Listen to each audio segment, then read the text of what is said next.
देखिए ये थ्योरम वही है जो इससे फर्स्ट थ्योरम जो था उसी से मिलता जुलता है, लेकिन ये मिड पॉइंट थ्योरम इसका नाम आ गया। क्यों आया देख लो, लिखा हुआ है prove that the line segment joining the mid points of any two sides of a triangle. और एक ट्रायंगल ले लो, ये ए है, ये बी है, ये सी है। देखिए इससे पहले जो हम लाइन ड्रॉ किए थे, ये कहीं भी ड्रॉ किए थे, ये देखिए यहां से यहां ड्रॉ किए थे, लेकिन यहां कह रहा है कहीं मत ड्रॉ कीजिए, ये कह रहा है कि ये इसका मिड पॉइंट लीजिए, इसका ये मिड पॉइंट लीजिए, ए बी का मिड पॉइंट यहां लीजिए, नहीं ना दिया हुआ है, इसको पी ले लीजिए, और ए सी का मिड पॉइंट ले लीजिए क्यू। अब ये क्या कहता पढ़िए prove that the line segment joining the mid points of joining, मतलब जोड़िए दोनों को, दोनों के मिड पॉइंट को आप ऐड कीजिए, कर दिए। Any two sides of a triangle is parallel to third sides.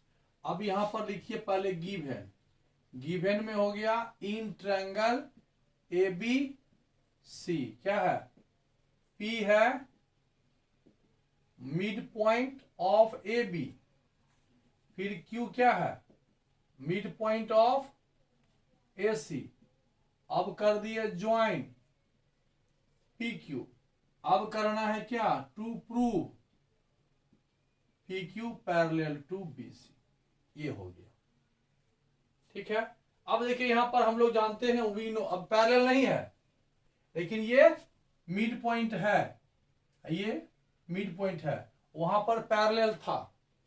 अगर आप मान लेते कि देखो, आप मान लो यहां पर इफ हम लोग उसको क्या लिए लिखे थे कि पैरेलल था तो रूल आया था, यहां तो पैरेलल वाली बात नहीं है, रेशियो है। अब यहां पर है, आप देख सकते हो यहां पर एपी और पीबी का रेशियो कितना होगा, दोनों तो सेम है, क्या हो गया 1 आया।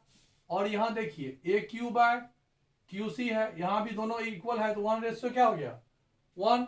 Therefore we say A P by P B is equal to A Q by Q C हो गया। इसका भी रेशियो 1 है और इसका भी रेशियो 1 है, तो हम इस दोनों को आपस में इक्वल लिख सकते हैं। ये हो गया यार, ये दिख रहा है कि दोनों का रेशियो क्या है 1 है। अब ये दोनों का रेशियो 1 है, इसका मतलब रेशियो सही है। अब रेशियो सही है, ये it is true according to from first theorem. अब यहां पर लिखेंगे वी से फ्रॉम फर्स्ट थ्योरम के आधार पर हम इसको लिख सकते हैं P Q parallel to B C, क्योंकि हम लोग वहां पढ़े थे कि यदि ये पैरेलल था तो ये रेशियो इक्वल था, यहां पर ये रेशियो इक्वल है, इसका मतलब ये पैरेलल होगा। If both lines are parallel then their ratio are equal, if ratio are equal then they are parallel.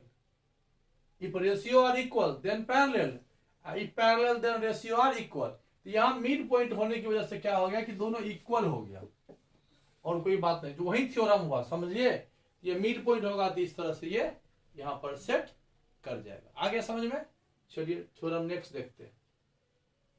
ये थ्योरम आपको निश्चित रूप से समझ में आ गया हो गया। अब हम लोग नेक्स्ट थ्योरम देखेंगे दूसरे वीडियो में।